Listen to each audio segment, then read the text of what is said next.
chers amis du Petit Ballon, je suis en compagnie de notre cher et grand sommelier Jean-Michel de Luc. Bonjour à tous, bonjour Martin. Bonjour Jean-Michel. Qu'allons-nous déguster aujourd'hui Jean-Michel? Ben là, on va aller autour d'une très belle citadelle que je vous conseille de visiter, la citadelle de Blaye, qui a été construite élaborée par Vauban, voilà, et sur une cuvée qui s'appelle le Louveteau. Et en fait, le Louveteau, c'est le second vin du château Clos du Loup. D'accord. Et en fait, la légende voudrait que le bon roi Henri qui chassait par là, à l'époque, il y avait des loups. Et effectivement, il y a un loup qui a échoué sur les berges de ce château et donc a donné le nom au château. Parfait, donc Blaye c'est Bordeaux. Blaye Côte de Bordeaux. Blaye de Bordeaux, alors c'est ce qui est sur la rive droite, le plus proche, si tu veux, de Royan. Voilà. Donc on est sur souvent des terres beaucoup plus tendres, beaucoup plus sablonneuses. Et donc on a souvent des vins élégants, fins et peut-être plus accessibles à la dégustation rapidement. Ah, pas mal. Et un second vin ou un troisième vin ou un quatrième vin, c'est non, quoi? à Bordeaux, il y a 3 étiquettes par propriété, Ah, ok. donc il n'y aura jamais de quatrième. Donc un second vin, ça veut dire quoi? Un second vin, c'est souvent constitué de fûts qu'on n'a pas voulu mettre dans le grand vin. D'accord. Ça peut être aussi les jeunes vignes du vignoble, parce qu'on estime qu'elles ne ok. sont pas assez concentrées pour donner le grand vin. Et ça peut être aussi les vins de presse, donc en vinification, lorsqu'on presse le marc, il y a encore du vin qui sort, et donc ce vin peut être réintroduit dans les seconds vins. D'accord, Voilà. mais ça reste du bon vin. Ah ben bien sûr, le terroir, il est là, il est signé. Sauf que c'est souvent des vins plus tendres et plus accessibles. D'accord. Ok. Alors là, c'est un 2012. Alors c'est une recommandation que je fais d'une manière générale. Souvent dans les millésimes qui n'ont pas une grande réputation, ceci dit 2012 est une bonne année, D'accord. et bien souvent les seconds vins sont bien meilleurs. Ne jamais acheter des seconds vins dans des grands millésimes, jamais. D'accord. Plutôt dans des millésimes moyens à bon. Ouais. Ok, parfait. Merci pour vos astuces. Voilà. Donc là, c'est un 2012 qui est un joli millésime, mais qui n'est pas un millésime de concentration comme l'ont été 2010, 2009, 2015. Bien sûr. Voilà. Et en revanche, second vin, il n'y a pas forcément marqué sur l'étiquette. Je suis pas... Alors, second vin, on n'a pas le droit de mettre le mot château. Ah d'accord. Donc, c'est souvent le du. Voilà, là, c'est le Louveteau du château Clos du Loup. d'accord. Ok. Voilà, donc on donne un nom de cuvée, la dame, la demoiselle, le chevalier, D'accord. le général, enfin tout ce qu'on... Là, je vois de quoi vous parlez. Parfait. Voilà, À donc l'œil. ben, regarde quand même, on a une belle concentration de couleurs. Alors c'est Merlot, Cabernet Sauvignon, Cabernet Franc. Le Merlot est dominant en rive droite, bien évidemment, sur des sols plus tendres, il s'y plaît beaucoup plus. Donc on a quand même une belle extraction de couleurs, Ah, c'est beau, brillant, limpide.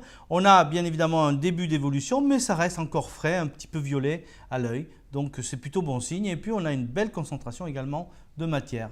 Parfait. Au nez. Donc voilà, c'est plutôt sur la finesse, la tendresse, l'élégance qu'on va trouver ce vin. Des notes de fruits, de petits fruits sauvages, cassis, mûrs, mais également des fruits à noyaux, framboises, un petit peu fraises des bois. Des notes légèrement fumées, toastées. C'est vrai qu'on n'appuie pas trop sur l'élevage avec des seconds vins. On ne recherche pas absolument le goût vanillé, etc. D'accord. Non, on recherche que plutôt la finesse, l'élégance, la tendresse. Parfait. Mais c'est vrai que je trouve qu'à chaque fois qu'on met le nez, là, on voit aussi différentes... Ah ben là, avec l'aération, il y a la réglisse qui est arrivée, il y a le côté tabac, le côté chocolaté. c'est trop bon. Donc il a déjà un très joli nez. Hein. Parfait. En bouche.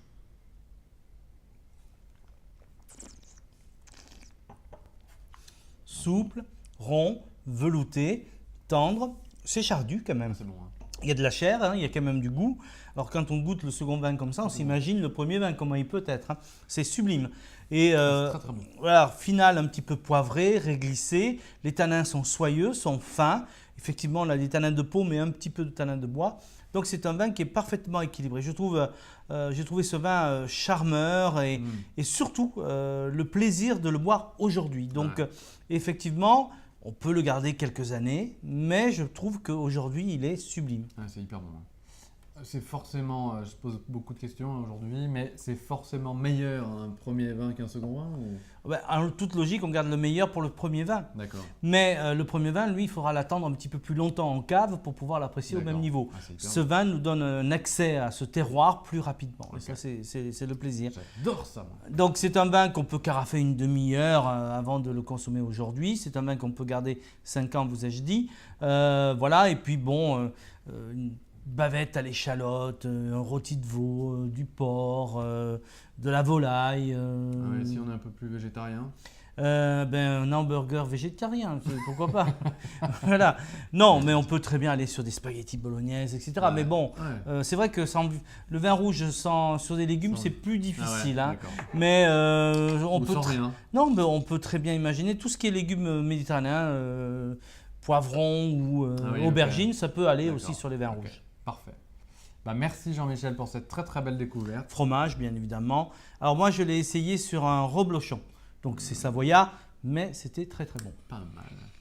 Merci beaucoup Jean-Michel pour cette belle découverte du Louveteau. Le Louveteau du château Clos du Loup 2012, principalement Merlot, Cabernet Sauvignon, Cabernet Franc. On s'est régalé. Bonne dégustation à vous tous. Bonne dégustation.